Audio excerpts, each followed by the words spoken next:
Hola, ¿qué tal mis hermanos? Buenas noches. Nos da gusto el poderlos saludar en esta ocasión. Nos es grato el poderles enviar un saludo a todos nuestros hermanos y amigos de la Iglesia de Portales. Hoy es día miércoles, una programación de oración y queremos comenzar pues con esta bienvenida, esperando que el Señor pueda estar con ustedes en cada uno de sus hogares y el mensaje que hoy el pastor David Marván ha preparado se convierte en una bendición para cada uno de nosotros. Pues vamos a, después de esta bienvenida, a comenzar a adorar el nombre de nuestro Dios con el himno número 99, ahí en sus hogares, si nos gustan acompañar, himno 99, jamás podrá alguien separarnos.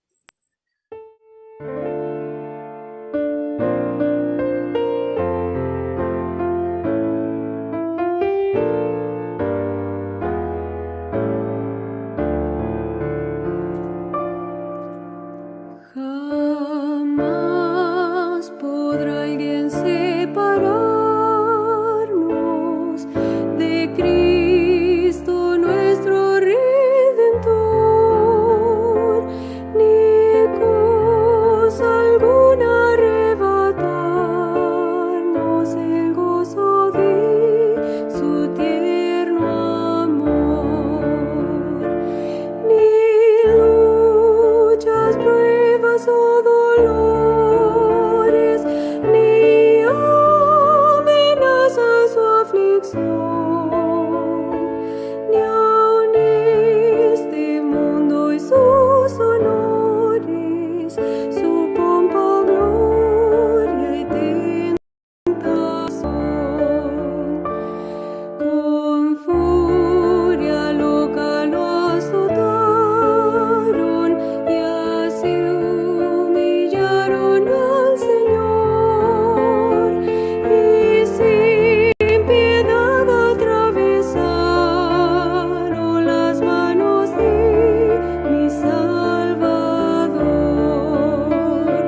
A esos pies que lo llevaron a dar salud y a bendecir, horribles clavos traspasaron la suerte humana al compartir. ¡Qué horror que por mi vil pecado el Salvador así sufrió! Que por mis culpas fue azotado y por las crueles recibió.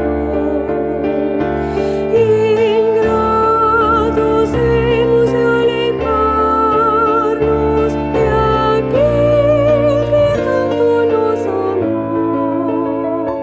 y con anhelo de salvarnos su propia vida entregó.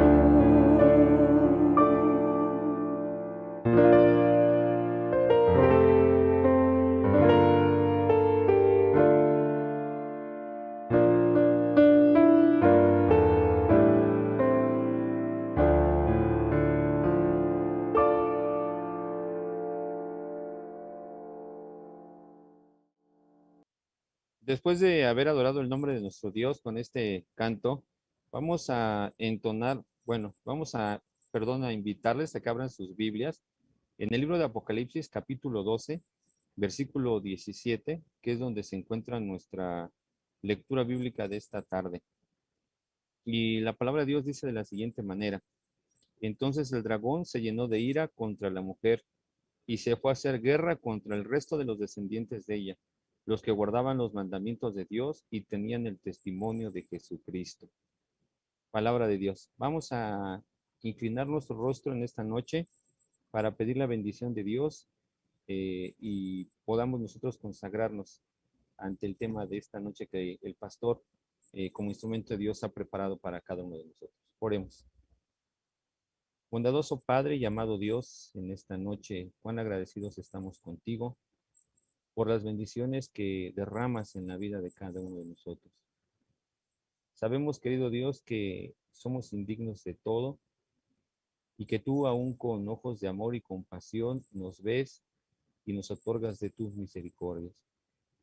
Querido Padre, en esta tarde de servicio, queremos encomendar nuestra vida delante de ti.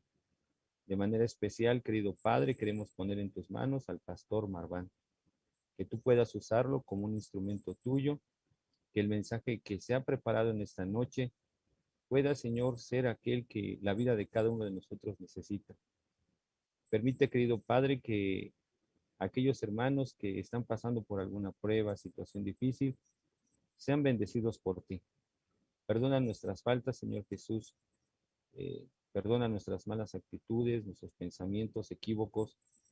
Ayúdanos a sujetarnos de tu mano, querido Padre, y depender de ti. Fortalece nuestra fe y, querido Padre, que en esta noche solamente nos centremos en adorar y glorificar tu nombre. Pedimos esto, querido Dios, conscientes de que no merecemos nada de ti, que no tenemos mérito alguno, sino que lo pedimos todo y lo oramos en el nombre de Jesús. Amén. Pues bien, mis hermanos, en esta noche vamos a prepararnos para escuchar el tema que lleva por título Una iglesia naciente, segunda parte, y que pues es la continuación de lo que hace 8 días inició. Pastor David Marván, es su tiempo y que Dios le bendiga y le pueda usar.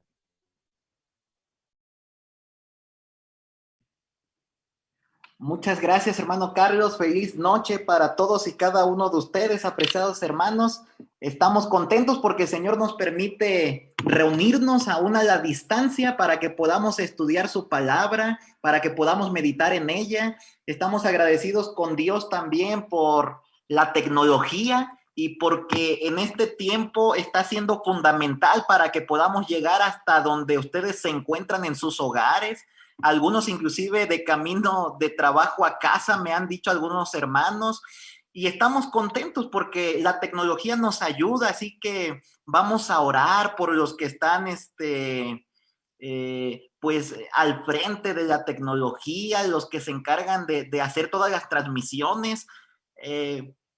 Quizás ustedes no se dan cuenta, pero no es tan sencillo hacer una transmisión. Cualquier cosa puede ocurrir, cualquier falla puede suceder, inclusive hasta la luz se puede ir. Miren, en una ocasión, una vez, a un vecino mío, como que le cortaron la luz donde estábamos viviendo antes, y de paso nos las cortaron a nosotros también, y en esa ocasión todas las noches estábamos transmitiendo y no podíamos en esa noche porque nos habían cortado la luz junto con el vecino.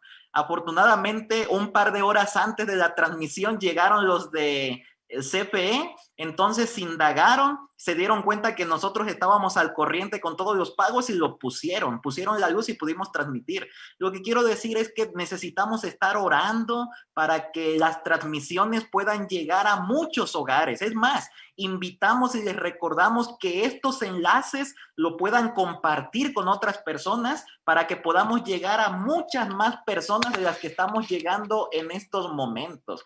Así que vamos a entrar en materia en este momento. Una iglesia naciente, segunda parte. Ustedes recordarán que hace 15 días estuvimos hablando acerca de que Dios tiene un pueblo. Dios siempre ha tenido un pueblo en la tierra. Decíamos que la familia de Adán y Eva era el primer pueblo de Dios en esta tierra, y que después de eso lamentablemente fallaron ellos en el Edén. Dios tuvo que levantar un segundo pueblo después del diluvio, a Noé y a su familia. Lamentablemente también fallaron ellos y Dios tuvo que levantar un personaje, Abraham, su esposa Sara, y de ellos hacer una grande nación que prevaleció prácticamente hasta el tiempo del Señor Jesucristo.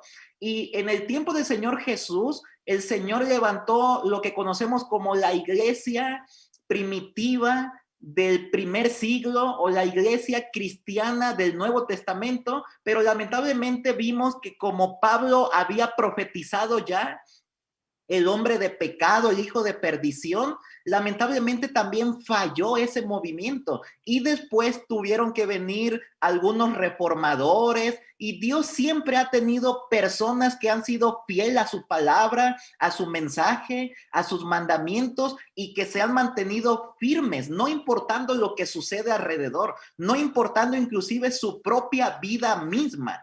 Así que veíamos hace 15 días en la parte última de aquel tema que de paso están grabados por si alguien quiere accesar a ellos también lo puede hacer. Y entonces decíamos que en Apocalipsis 12, 16, 17 prácticamente nos menciona el tiempo donde debe surgir el último pueblo, donde debe surgir el último movimiento. Y decíamos que eso es alrededor del año 1798, cuando termina la profecía de los 1260 días, años de Daniel 7.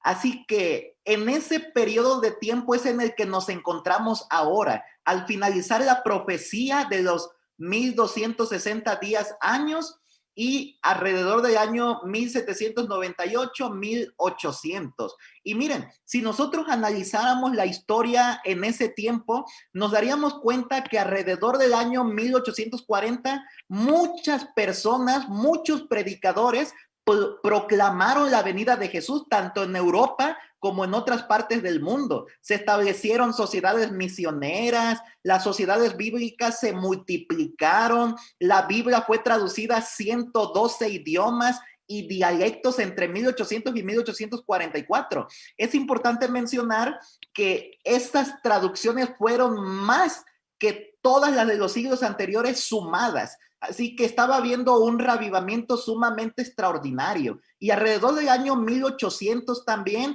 nos podemos dar cuenta que hubo varios reavivamientos en diferentes áreas. Hubo reavivamientos en movimientos de escuelas dominicales, en la educación, por un mejor trato en las prisiones, en el régimen pro salud.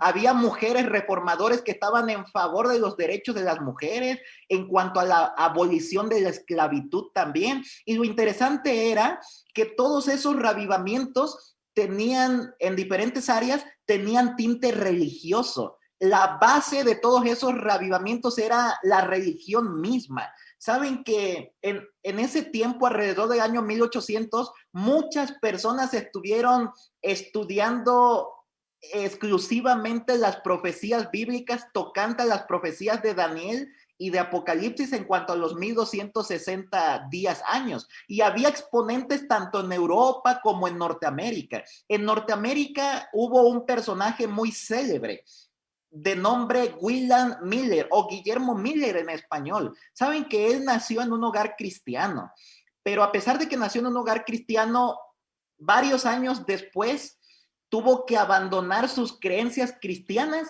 y se fue tras el deísmo. Pero cuando Miller se enlistó en el ejército y ahí participó de una de las guerras en ese entonces, él comenzó a ver que sus compañeros morían y cuando comenzaba a ver la muerte de sus compañeros comenzaba a meditar.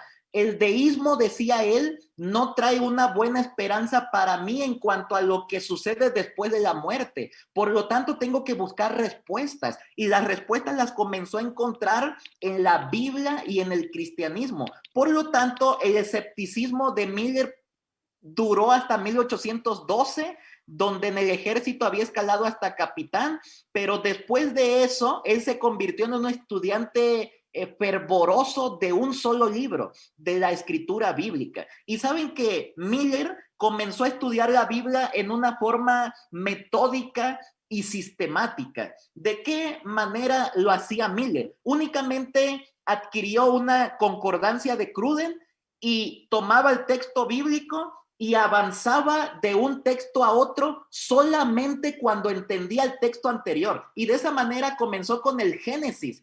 Dice una de sus biografías, comencé con el Génesis y leí versículo por versículo y no avanzaba hasta que el significado de los distintos pasajes se me revelaba, liberándome así de mi aflicción. De esa manera Miller estudió la escritura bíblica en un periodo de 2 años.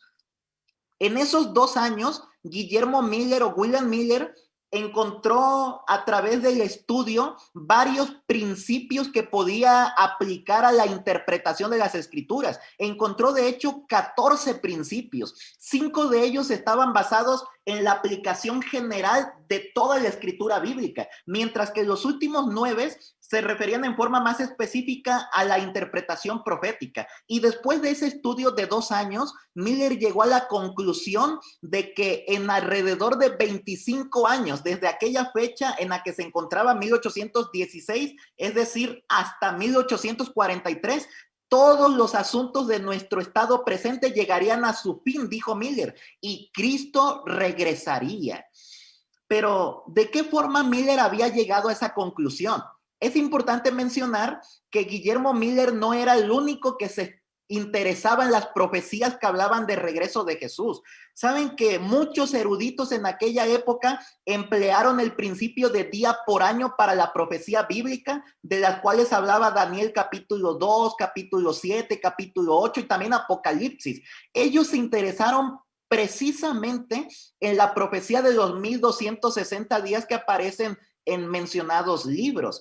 Y entonces la mayoría de los eruditos fijaban el término de esa profecía en alrededor del año 1790.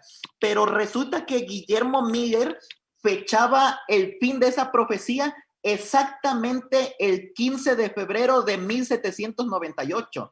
Era la fecha en la que el general Berthier con el ejército francés habían entrado a Roma, habían tomado al Papa, se lo habían llevado cautivo y el Papa había muerto en manos de los franceses.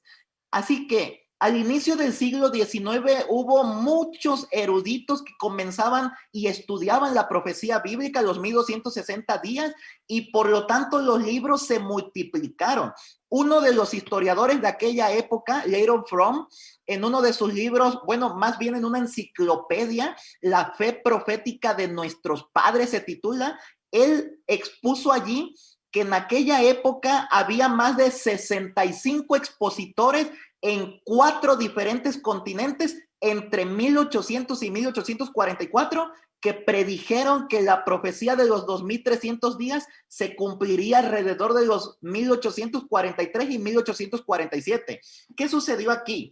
Cuando los eruditos bíblicos estuvieron casi la mayoría en consenso de que los 1260 días años terminaban alrededor de 1790, 1798, les interesó entonces la profecía de Daniel 8:14, que habla de 2300 tardes y mañanas. Y entonces Leighton Fromm dijo, hay 65 expositores que la fechan entre 1843 y 1847.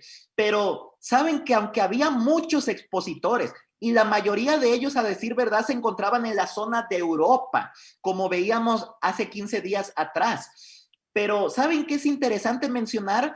Que ningún grupo se unificó en el antiguo continente, ningún grupo se unificó, ningún movimiento se levantó, ninguna iglesia surgió. Y algunos se pudiera preguntar por qué. Y la respuesta es muy sencilla. Porque no era el lugar, el viejo continente europeo, donde tenía que surgir un movimiento. No era el lugar donde tenía que surgir una iglesia, sino que la profecía bíblica en Daniel, en Apocalipsis capítulo 12, ya nos mencionaba el tiempo y el lugar en donde debía surgir el último grupo, el último movimiento, la última iglesia, o conocido también como el último remanente.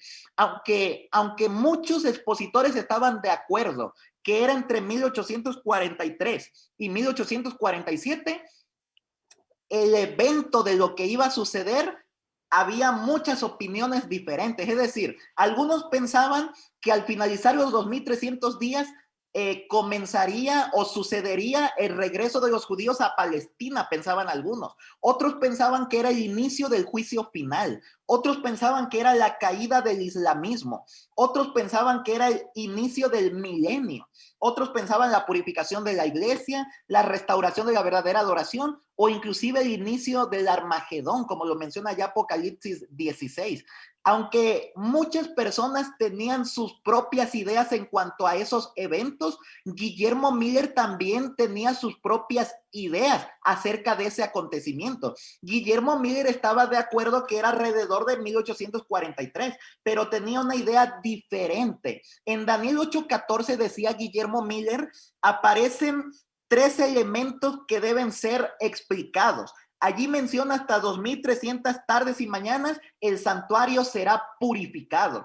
Él mencionaba que los 2300 ya estaba prácticamente calculado, alrededor de los 1843. Lo único que se tenía que interpretar era qué se entendía por santuario y qué se entendía por purificación. Por lo tanto, Guillermo Miller escribió una carta que se la envió a Joshua B. Himes sobre la purificación del santuario, que de paso ese era el título de la carta. Y entonces allí en un panfleto de 16 páginas, Guillermo Miller expuso sus conclusiones en cuanto a la metodología que siguió para llegar a ellas. Y esa es la parte importante de esa carta. En el panfleto, Guillermo Miller escribía ¿qué es el santuario? Es lo que tenía que interpretarse. Y entonces Guillermo Miller dijo, voy a investigar en escritura bíblica todo lo que la Biblia dice de qué es el santuario. Y se puso a investigar diligentemente la Biblia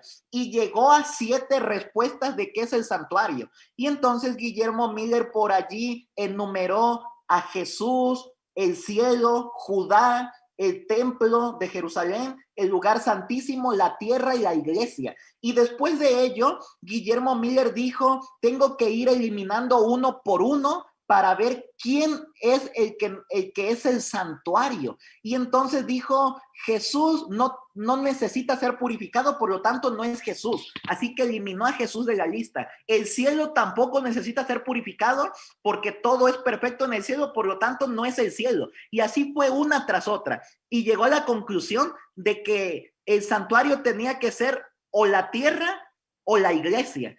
Y que una de esas dos cosas es lo que se necesitaría ser purificado. Y después se preguntó, ¿cómo será purificada la tierra? Buscó en la escritura bíblica y encontró en 2 de Pedro 3:7 que la tierra va a ser purificada mediante fuego. Después se preguntó, ¿en qué tiempo la tierra y los impíos habrán de ser destruidos mediante el fuego? Y la respuesta fue cuando el Señor Jesús regrese. Y de esa manera Guillermo Miller llegó a la conclusión de que la tierra era la que necesitaba ser purificada. ¿Y en qué momento iba a ser purificada? En la segunda venida de Jesús. Por lo tanto, Guillermo Miller se llenó de gozo al pensar, al creer que alrededor de 1843 vendría en su segunda venida el Señor Jesucristo.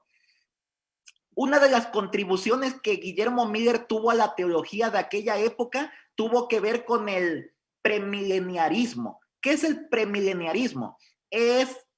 Miren, lo explico de la siguiente manera. En aquella época, la mayoría de los eruditos bíblicos creían que primero era el milenio y después venía Jesús. Eso es el postmileniarismo.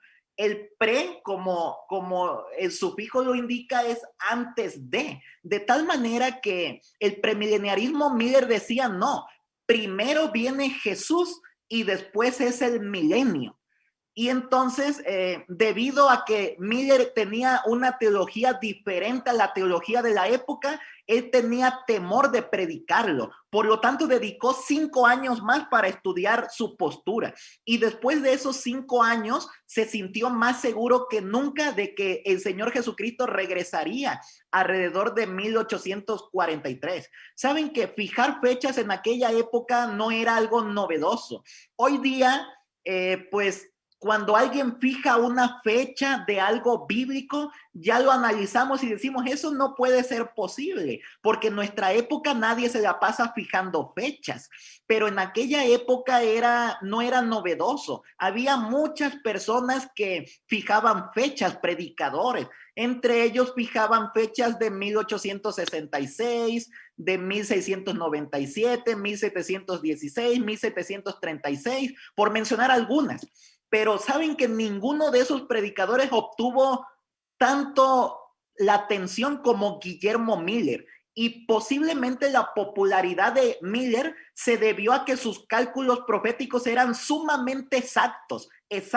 Y número dos, a que los predicadores de aquella época se entregaban por completo a la predicación de la palabra de Dios. Así que durante 9 años más, calculen 2 años primero, 5 años después y ahora 9 años más. Ya estamos hablando de aproximadamente 16 años de estudio de la Biblia de Guillermo Miller antes de predicar. Así que después de 9 años más estudiando la Biblia, se sintió aún más convencido de que Cristo regresaría alrededor de los 1843. Así que algo le decía que tenía que predicar y contarle al mundo. Una voz lo asediaba, pero él no quería.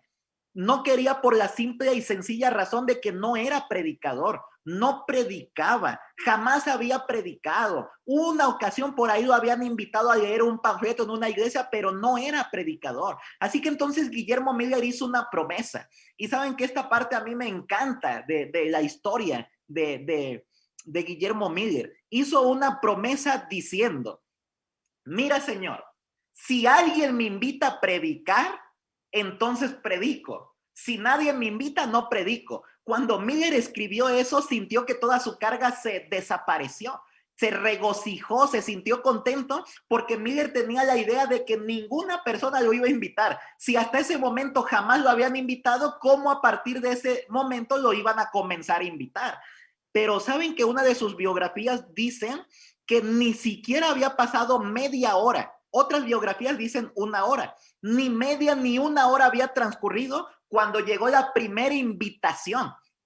Y entonces cuando Miller recibió esa primera invitación, se sintió un poco molesto al principio, se salió de la habitación, comenzó a caminar, meditó, pensó, habló con Dios, se sintió molesto por haber hecho la promesa, pero después de un espacio de 1 hora más, él tomó la firme determinación que si lo había prometido a Dios tenía que cumplirlo. Y entonces volvió y dijo, está bien, voy a ir a predicar. La primera predicación de Guillermo Miller produjo varias conversiones. En lo sucesivo después de eso, Miller recibió interminables series de invitaciones para que pudiera ir a predicar a diferentes iglesias de diferentes denominaciones.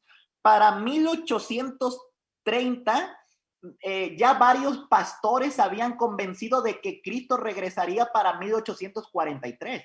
Por lo tanto, Guillermo Miller puso sus conferencias por escrito. Ahí se encuentra Guillermo Miller predicando en algunas de las iglesias. Y saben que entonces Guillermo Miller puso sus conferencias por escrito y en ese entonces un amigo le pidió al doctor Josiah Litch, quien era uno de los predicadores, según algunas biografías, más eruditos de aquella época de la iglesia episcopal, que leyera las cartas de Miller.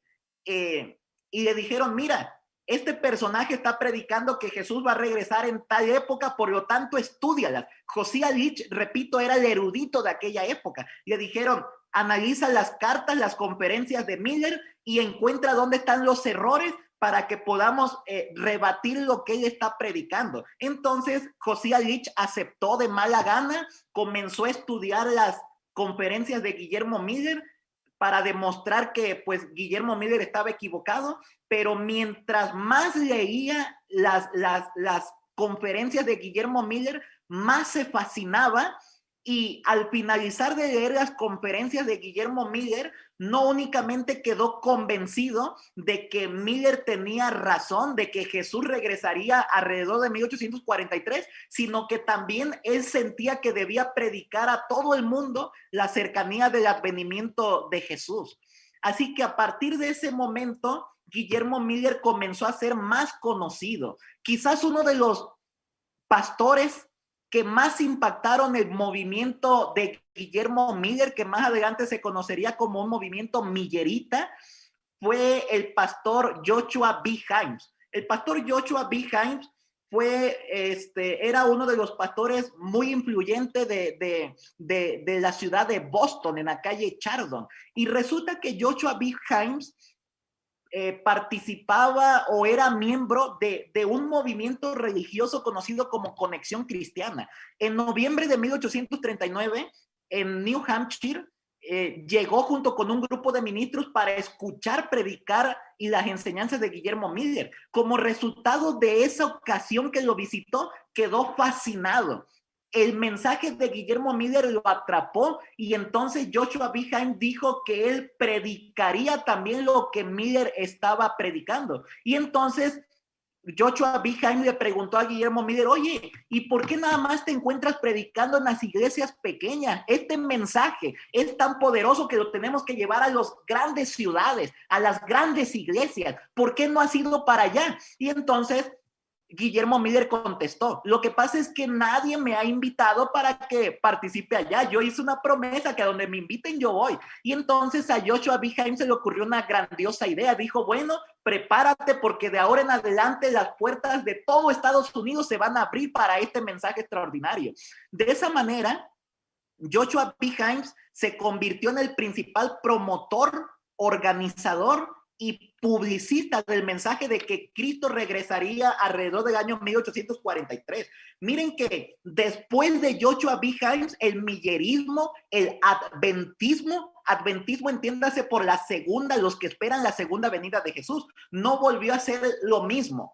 Después de Joshua B. Himes, el mensaje del adventismo pasó de ser una curiosidad local a ser una causa que recibiría la atención nacional, y no únicamente la atención nacional, sino también la atención mundial. Entre algunas de las estrategias que utilizó Joshua B. Himes para dar a conocer el mensaje a muchas más personas estuvo en su parte principal las publicaciones. Por ejemplo, esta portada es la portada original del primer título de la primera revista de Signs of the Times, Señales de los Tiempos, que saliera por allá del 20 de marzo de 1840. De tal manera que cuando Joshua B. Himes comenzó a sacar este periódico, únicamente para el primer año ya habían tenido 1,500 suscriptores de Signs of the Times. En un año, 1,500 suscriptores, algo así como los suscriptores que nosotros somos de las revistas Enfoque y Expresión Joven. ¿Saben que Himes hizo que las palabras millerismo y adventismo fueran conocidas en toda Norteamérica, Después de esto, Joshua B. Himes también sacó, bueno, allí se encuentra la primera portada, ahí está Guillermo Miller, allí está Boston, marzo 20, 1840, Señales de los Tiempos. Después de esto, Joshua B. Himes sacó otro periódico. En 1842 comenzó a publicarse el Midnight Cry, el clamor de medianoche, de tal manera que a través de este segundo periódico era un diario que iba a estar enfatizado únicamente en la evangelización para las otras personas de las metrópolis de las diferentes naciones. En el primer año de 1842 se distribuyeron 600,000 ejemplares del clamor de medianoche, y únicamente en 5 meses se imprimían 10,000 por día, 10,000 ejemplares por día. ¿Saben que esto ocasionó que muchas personas pensaran que Joshua B. Himes estaba haciendo rico por las ganancias de estos periódicos? Pero miren que aunque vendían algunos periódicos por la módica cantidad en aquel entonces de 10 centavos, había muchos que los regalaba, de tal manera que todo el dinero que llegaba a través de los periódicos, Joshua B. Himes lo volvió a utilizar para volver a invertir y imprimir más periódicos. Así que de esa manera la obra comenzó a crecer. Inclusive hasta desarrollaron una biblioteca del segundo advenimiento que podían comprar por menos de $10. Ese es uno de los números del 17 de noviembre de 1842, para que nos demos una idea de estos periódicos. Saben que además Joshua B. Himes no únicamente era dirigía la obra de publicaciones, sino que también era un organizador nato. En octubre de 1840 fundó la primera Asociación General de Cristianos que esperaban el advenimiento. Esos eran algo así como congresos, en el cual el propósito era enfocar a todo el mundo en el advenimiento del Señor Jesús, que el Señor Jesús estaba regresando, y también para intercambiar puntos de vista en cuanto a sus enseñanzas y predicaciones. Sin embargo, a medida que se realizaron más y más congresos como estos, conferencias, tuvo que desarrollarse una especie de organización mínima. Por lo tanto, los milleritas se vieron forzados a contratar a un obrero para que estuviera al frente de esa área, y contrataron ni más ni menos que al erudito de aquella época, a Josías Litch, quien era pastor de la iglesia episcopal, mencionamos. Le pidieron que él desarrollara ese ministerio, y algo de mala gana la iglesia episcopal lo liberó de sus deberes y comenzó a ser oficialmente el primer obrero con sueldo, el primer obrero adventista. Así que por ahí se encuentran Josiah Litch, Guillermo Miller y Joshua B. Himes, en ese orden de izquierda a derecha. Y entonces Josiah Litch fue el primer obrero adventista en ese momento. También Joshua B. Himes comenzó a ser organizador de los congresos al aire libre. Desempeñó un papel sumamente importante allí, y únicamente entre 1842 y 1844 celebraron más de 130 congresos al aire libre. Miren qué extraordinario. 130 congresos en un espacio de 2 años. 2 años. Y estos congresos eran de 3 días, de 5 días, de una semana, 130 congresos. Miren que estamos viviendo en aquella época un tiempo de reavivamiento. Algo tenemos nosotros que ver de esa época si queremos que en nuestro tiempo suceda un reavivamiento también. 130 congresos. Toda la cantidad de personas que se sumó a todos esos congresos se estima que superó el 500,000 de personas. Para aquella época representaba a una persona por cada 35 estadounidenses. Saben que en esas reuniones de congresos al aire libre se empezó a dar emocionalismo también. Había muchas personas que llegaban y gritaban gloria, aleluya, mientras se predicaba o mientras oraban. Había pastores inclusive que promovían el fanatismo, pero los principales líderes milleritas, viendo la situación y no queriendo que el movimiento cayera en fanatismo, se pusieron frente a esas personas y comenzaron a decir que eso no era del movimiento, que no tenían que hacer eso. Josiah Litch fue uno de los primeros que tomó una posición firme, el primer obrero de la iglesia, una posición firme para que pudiera, del movimiento adventista, para que pudiera, pues mantenerse un orden en esa situación. Después hubo otros milleritas adventistas como Miller, Himes y otros dirigentes que siguieron las recomendaciones de Josiah Litch y también hicieron frente al emocionalismo. También Joshua B. Himes fue un excelente promotor del uso de las carpas.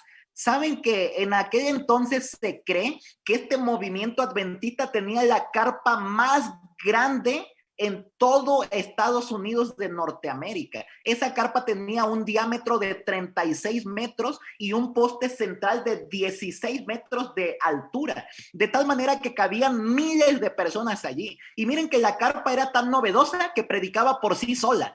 Inmediatamente la prensa, en todo lugar que levantaban la carpa, llegaba la prensa y decía, ¿qué está sucediendo aquí? La prensa misma del pueblo, de la nación, allí se encargaba de multiplicar los esfuerzos que los adventistas en ese momento estaban realizando. Así que además de los miles que entraban debajo y dentro de la carpa, había muchos miles más que se la pasaban afuera escuchando. Había personajes extraordinarios en este movimiento, como José Bates, que más adelante hablaremos de él. También se encontraba por allí Charles Fitch. Charles Fitch fue quien predicara en aquella época un sermón sumamente poderoso que estaba relacionado con la caída de Babilonia. Saben que al principio de las predicaciones de los milleritas, las puertas en las iglesias comenzaron a abrirse y predicaron en muchas iglesias de diferentes denominaciones, pero al paso del tiempo como predicaban algunas cosas, decíamos el premilenialismo que no era aceptado en esa época, comenzaron a cerrar las puertas y decir, no, ellos ya no pueden predicar, es más, inclusive hasta los ridiculizaban, los avergonzaban delante de los demás. Así que entonces llegó un momento en el que los milleritas adventistas tenían que escoger, o elegían permanecer en sus iglesias o elegían permanecer en su fe adventista, y muchos de ellos comenzaron a renunciar a sus iglesias. Y en ese contexto, Charles Fitch predicó un sermón poderoso sobre Apocalipsis capítulo 18, que habla acerca de la caída de Babilonia. Y saben que en Apocalipsis 18:2, efectivamente, allí menciona salir de ella, pueblo mío, y esa frase fue lo que utilizó Charles Fitch para predicar en aquel momento. Hasta ese tiempo, la mayoría de los eruditos del grupo protestante, de los cristianos, entendían que Babilonia es el anticristo. Pero Charles Fitch llevó esa interpretación todavía a un grado más allá de eso. No únicamente mencionaba que Babilonia, lo que tenía que ver con el sistema en contra del pueblo de Cristo, sino que inclusive iba más allá al grado de decir, Babilonia no únicamente son ellos, sino que Babilonia también son todos ustedes, los grupos protestantes que rechazan el mensaje adventista, que rechazan el mensaje de que Jesús va a regresar por segunda vez. De tal forma que Charles Fitch predicó eso. Al principio, algunos se resistían para que pudieran aceptar ese mensaje, pero después, con el paso del tiempo, algunos lo aceptaron, algunos inclusive de mala gana, pero después se volvió casi una necesidad que tuvieran que renunciar a sus iglesias y salir de ellas. Saben que llegó prácticamente el tiempo de 1843. Llegó el momento cuando Miller había mencionado que alrededor de 1843 algo iba a suceder. Miller se resistía a poner un día exacto de regreso de Cristo. Únicamente decía entre 1843, más adelante llegó a la conclusión de que regresaría en algún momento del 21 de marzo de 1843 al 21 de marzo de 1844. Llegó el momento, llegó la primavera de 1843 y está de sobra decir que el año del fin del mundo, como se conoció en aquel entonces de Miller, pasó sin el regreso de Cristo. De esa manera, en la primavera de 1843, los milleritas experimentaron su primer chasco, donde ellos pensaban, predicaban y creían que Jesús regresaría en la primavera de 1843, pero lamentablemente Jesús no regresó. Saben que eso no afectó sensiblemente al movimiento, ya que las fechas únicamente habían sido establecidas en forma tentativa. Sin embargo, algunos del movimiento comenzaron a desanimarse y a abandonar el movimiento. Este es el periódico original que surgió en aquel momento previo a la fecha de primavera de 1843, cuando creían que Jesús regresaba, pero lamentablemente no regresó. Pueden ver en el centro la venida de Jesús, pueden ver en ambos extremos las profecías de Daniel capítulo 7, de Apocalipsis 12, qué periódicos tan extraordinarios. Y entonces, de esa manera, el año del fin del mundo no sucedió. Himes, quien era el promotor, dijimos, del área de publicaciones, él escribió un mensaje poderoso en las revistas que ellos como adventistas tenían. Unió a Habacuc 2:3 con Mateo 25:5, diciendo que aún un poquito y que ha de venir, vendrá y no tardará. Y también dijo, miren, así como sucedió con las vírgenes que cabecearon y se durmieron, el esposo se está demorando. Por lo tanto, entraron a lo que se conoció en aquella época como el tiempo de demora. Con esto, pareciera que el movimiento se salvó de la desintegración, aunque continuó con menos entusiasmo que antes. Más adelante, a mediados de agosto de 1844, en un congreso también que se realizara al aire libre en Exeter, New Hampshire, apareció un ministro millerita de nombre Samuel S. Snow, quien demostró con una fluidez y una demostración matemática extraordinaria que el cálculo de la profecía de los 2300 días de Daniel 8:14 tendría lugar no en la primavera de 1843 como Miller había dicho, sino que sería en el otoño de 1844. Pero ¿cómo llegó a esta conclusión el ministro Snow? Resulta que él estudió las fiestas primaverales y fiestas otoñales del mundo judío y entonces dijo, ¿saben qué? Nos hemos equivocado. La Pascua tiene que ver con las fiestas de primavera, pero lo que tiene que ver con el regreso de Cristo no está en la Pascua. Ese es el momento de la muerte de Jesús. Se encuentra en el día de expiación y eso sucede en el día 10 del séptimo mes. Por lo tanto, el ministro Snow dijo no tenía que regresar en la primavera, sino que tiene que regresar en el periodo otoñal. Y entonces esta idea electrizó a toda la audiencia que escuchaba al millerita Snow, al predicador.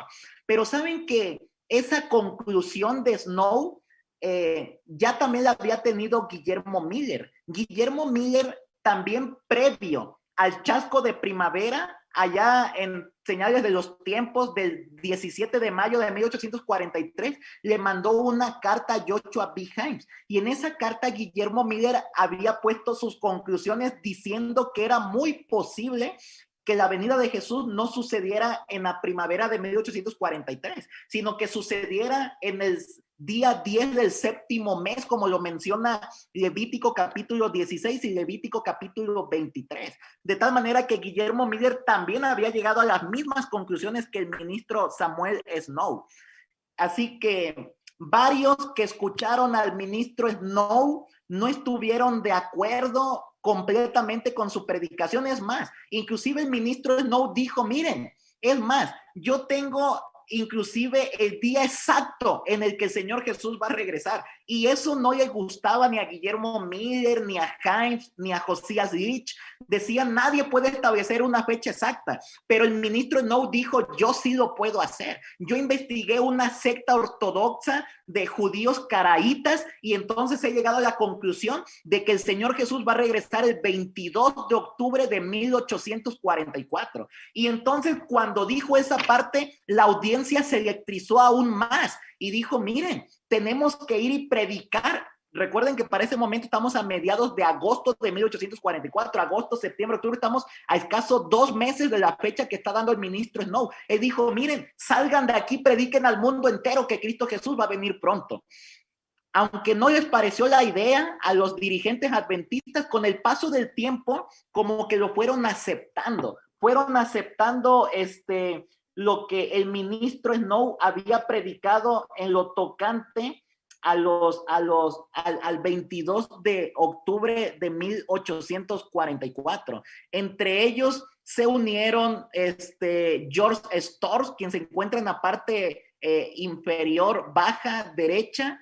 Él, por ejemplo, comenzó a predicar prácticamente en la misma sintonía que el ministro Snow y que Joshua B. Himes en cuanto a Habacuc 2:3 y también Mateo 25, diciendo que lo que había pasado en el chasco de primavera era una alarma, pero que en este momento verdaderamente había comenzado el clamor de medianoche.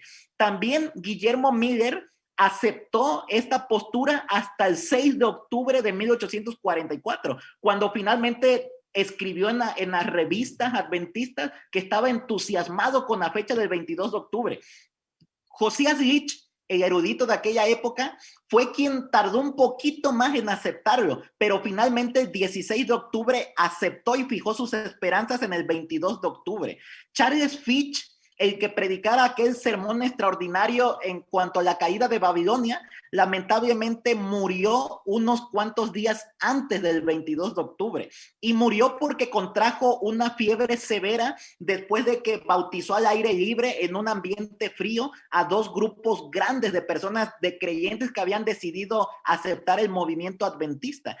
Al morir, confiando en la promesa de regreso de Jesús, le dijo a su esposa y a sus hijos que en escasa una semana se reuniría nuevamente con ellos, porque esperaba que precisamente el Señor Jesús iba a regresar el 22 de octubre de 1844. El mismo Joshua B. Himes fue hasta el 16 de octubre que escribió en el Heraldo Adventista. El Heraldo Adventista es la revista que le siguió a Señales de los Tiempos en aquella época. Esta imagen que están viendo ustedes aquí es la portada original del 16 de octubre de 1844. En esa fecha, Joshua B. Himes dijo, miren, este es el último folleto que vamos a imprimir. Este es el último periódico que vamos a escribir, porque después de esto, la venida de Jesús nos va el Señor a regresar y entonces nos vamos a ir con Él a vivir por eternidad. Miren que esto es extraordinario. Desde la distancia como nos encontramos nosotros hoy, solamente nos podemos imaginar el entusiasmo que dedicaron todos estos hombres a predicar acerca del regreso de Cristo. Y bien podríamos preguntarnos, ¿cómo me sentiría yo si supiera que Cristo va a regresar en unos cuantos días, como sucedió con ellos? ¿Cómo actuaría? ¿Cómo viviría? ¿Cómo pondría yo mis prioridades en mi vida diaria? Saben que lamentablemente el 22 de octubre llegó, pero Jesús no regresó y el gran chasco sucedió. Y así es conocido para los que nos están observando, que no habían escuchado estas partes de la historia del segundo gran revivimiento de Norteamérica de alrededor de los años 1800. Esta parte se conoce como el Gran Chasco. En cuanto a ello, Henry Emmons escribió: esperé todo el martes 22 de octubre y el amado Jesús no vino. Esperé toda la mañana del miércoles y me sentía bien, pero al llegar a las 12 del mediodía comencé a sentirme débil y antes que llegara la noche tuvieron que ayudarme a llegar a mi habitación. Sentí que mis fuerzas me abandonaban rápidamente y estuve en cama durante 2 días sin sentir ningún dolor, enfermo a causa del chasco. El 24 de octubre, Josiah Litch le escribió a Guillermo Miller: es un día nublado y oscuro aquí. Las ovejas están dispersas y el Señor todavía no ha regresado. También Hiram Edson posteriormente escribió: nuestras esperanzas y expectativas más anheladas saltaron por los aires y nos sobrevino un espíritu de llanto como nunca antes habíamos experimentado. Parecía, escuchen lo que él escribió, parecía que la pérdida de todos los amigos terrenales no habría tenido ni punto de comparación. Lloramos sin parar hasta el amanecer. Predicaban que Cristo regresaba y no regresó.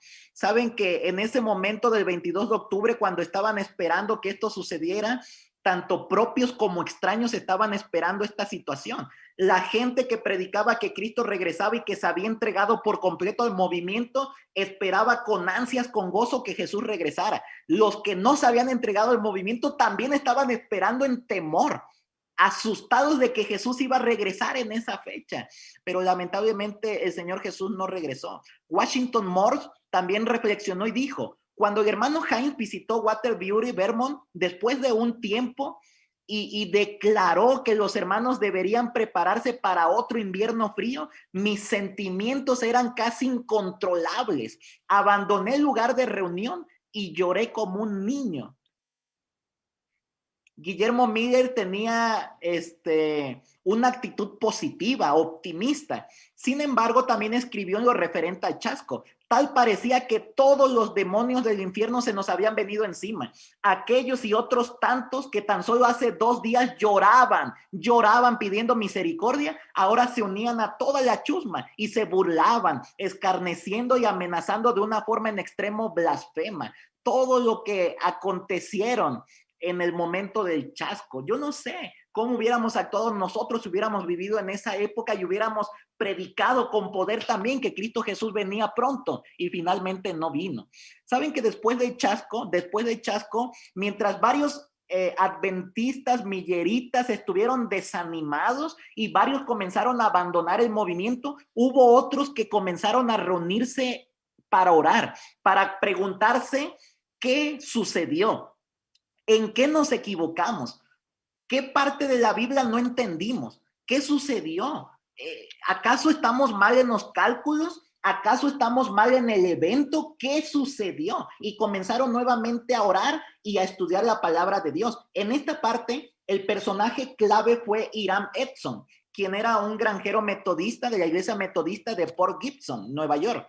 Y él llegó a ser adventista hacia finales de 1843. Así que Hiram Edson, junto con otros personajes, se reunieron en un granero para orar, personajes adventistas, claro, que esperaban la venida de Jesús, se reunieron en un granero para orar y pedirle al Señor sabiduría. Señor, ilumínanos, revélanos qué fue lo que sucedió, por qué Jesús no regresó, dónde fallamos, qué fue lo que sucedió, fallamos en el cálculo, fallamos en el evento, ¿qué sucedió? Saben que la primera reacción de Hiram Edson, inmediatamente después del chasco, fue de dudas y de incredulidad. Comenzó a decir esto que nosotros creímos a lo mejor no era cierto, pero después de eso comenzaron a orar, comenzaron a meterse a un estudio profundo de la palabra de Dios para investigar qué fue lo que sucedió. Aunque habían visto bien en Daniel 8:14 que al finalizar el periodo de los 2300 días el santuario sería purificado, se habían equivocado en el evento. El cálculo estaba bien, pero el evento estaba equivocado. No era la segunda venida de Jesús, sino que era otro evento más. Y entonces, inmediatamente después del chasco, del gran chasco del 22 de octubre, la mañana del 23 de octubre, después de esa oración en el granero, salió caminando por ahí Hiram Edson junto con otro personaje que se cree que era el personaje Crozier, ORS Crozier. De tal manera que ellos iban caminando en medio de un sembradío de maíz cuando inmediatamente Hiram Edson comenzó a ver como una visión. Y entonces él escribió más adelante en cuanto a esto y dijo, se me apareció el cielo abierto y vi claramente y en forma definida que en lugar de que nuestro sumo sacerdote, Señor Jesús, saliera del lugar santísimo del santuario celestial para venir a esta tierra, al fin de los 2300 días, por primera vez, ese día no salía, sino que entraba a ese segundo departamento del santuario celestial, del lugar santísimo, y que tenía una obra que realizar allí antes de venir a esta tierra. Así que en ese momento, el 23 de octubre, cuando Hiram Edson tuviera esta visión, cuando Dios le ayudara a entender esa parte de lo que estaba sucediendo, ellos comenzaron a darse cuenta que en verdad Dios les estaba contestando de que no habían fallado en los cálculos, sino que habían fallado en los eventos. Su mente fue llevada también a Apocalipsis capítulo 10, donde se hablaba acerca del librito que tenían que comer y que sería dulce en la boca, pero lamentablemente ellos habían pasado por alto que sería amargo en el vientre. Y esa amargura se debía al gran chasco que iban a sufrir de que Jesús no iba a regresar. Pero después de esto comenzaron a razonar que Dios les estaba revelando qué es lo que había sucedido. No eran los cálculos, sino que era el evento. Así que para este momento nosotros podemos sacar varias conclusiones de lo que hemos visto hasta este tiempo. Entre algunas de ellas, algunas cosas que necesitamos pues llevar a cabo en nuestra propia vida para que pueda haber un reavivamiento en forma individual y en forma también colectiva. Entre ellos también podemos fascinarnos por la motivación, por la entrega completa que tenían estas personas en aquella época para predicar que Cristo Jesús venía pronto. Y también, claro, de qué manera nosotros debemos vivir hoy si sabemos que la cercanía de Jesús se encuentra muy cerca.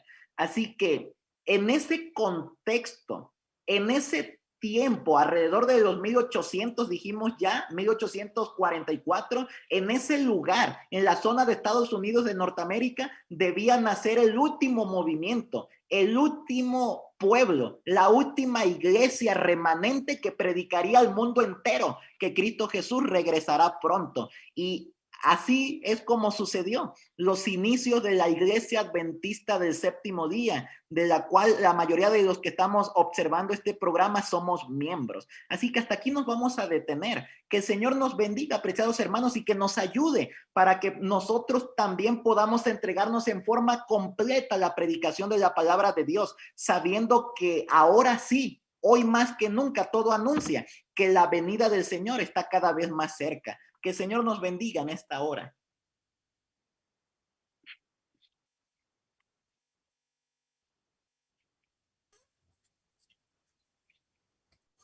Agradecemos al pastor por este tema tan interesante, ¿verdad? Que nos ha platicado y que habla acerca del origen de nuestra iglesia, que nos expresa cómo es que nosotros como adventistas fuimos al paso del tiempo desarrollando lo que hoy somos como iglesia bajo la bendición de Dios, y el mensaje, ¿verdad?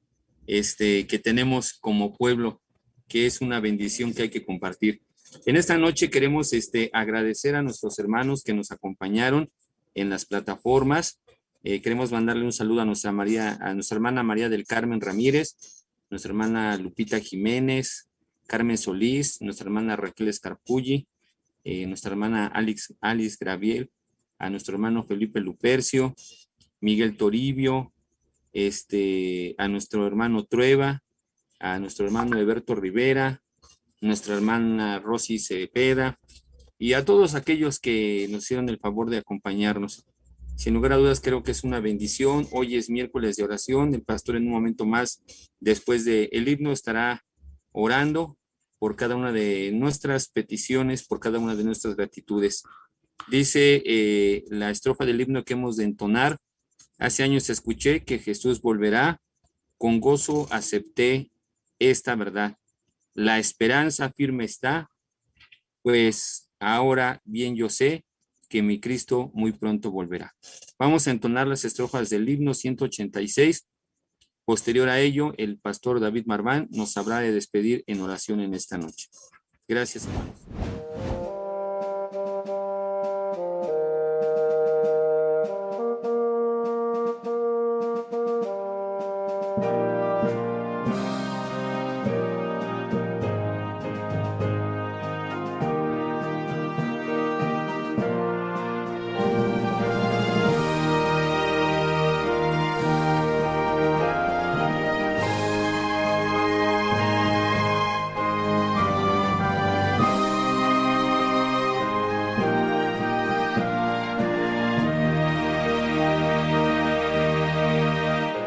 Hace años escuché que Jesús volverá, con gozo acepté esta verdad.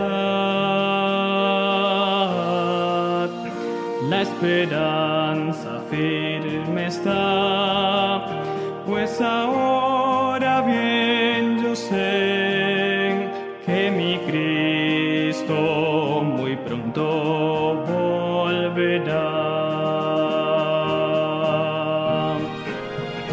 Todo proclama con poder y las señales anuncian ya el fin. Atención, la vista levantad, la redención muy cerca ya está. Odio y guerras por doquier, violencia y maldad. No dudes, vendrá el buen Señor. Su promesa cumplirá, por sus hijos volverá. Si confiad, pronto nuestro Rey vendrá. Todo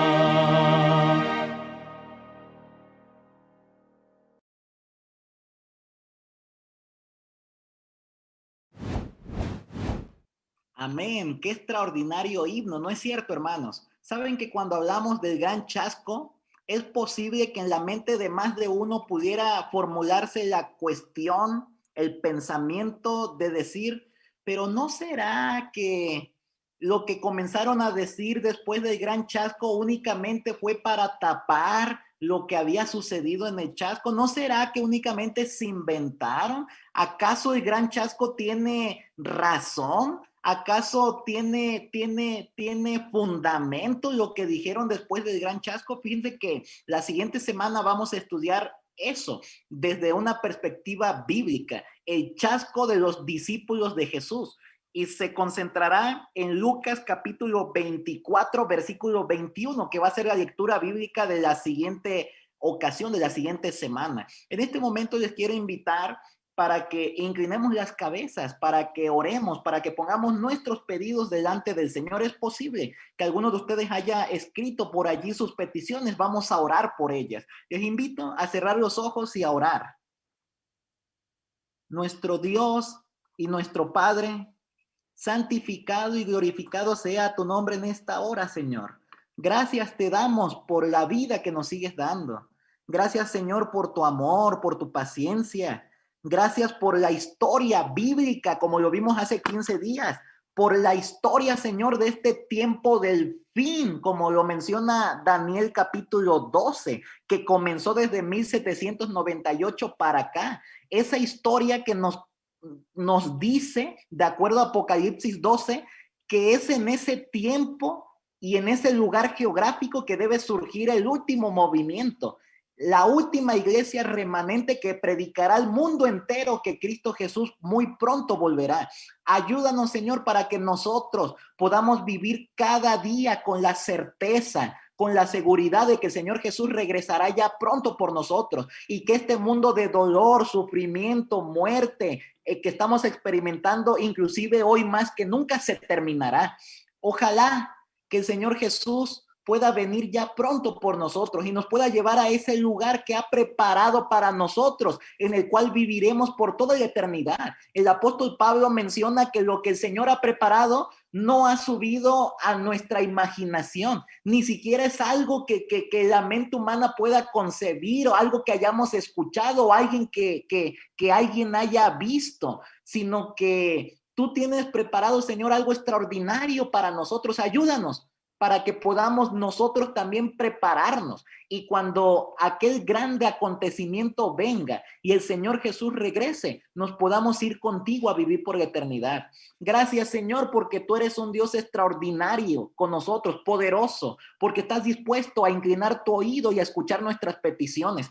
Hay pedidos de oración, Señor, que tenemos cada uno de nosotros. Escúchalo, Señor. Cada corazón nuestro clama por un pedido. Te rogamos que puedas contestarlo de acuerdo a tu voluntad y de acuerdo a nuestra fe. Nuestro hermano Carlos Jiménez, Señor, pide por su padre, que también lleva por nombre Carlos Jiménez. Él ha estado un poco delicado de salud. Lo ponemos en tus benditas manos, Señor, para que tú puedas intervenir poderosamente y traer sanidad a su vida. Asimismo, tenemos otros enfermos entre nosotros. Tenemos hermanos que han perdido trabajo, hermanos, Señor, que están atemorizados, hermanos que tienen infinidad de situaciones. Los ponemos a todos ellos en tus manos, Señor, sabiendo que tú harás mucho más abundantemente de lo que nosotros te pidamos por ellos. Bendícenos, Señor, y permite que de esa forma podamos ser de bendición para la gente que nos rodea. Quédate con nosotros en el resto de esta noche, porque te lo pedimos en el bendito nombre de Cristo Jesús. Amén, Señor. Amén. Que el Señor les bendiga.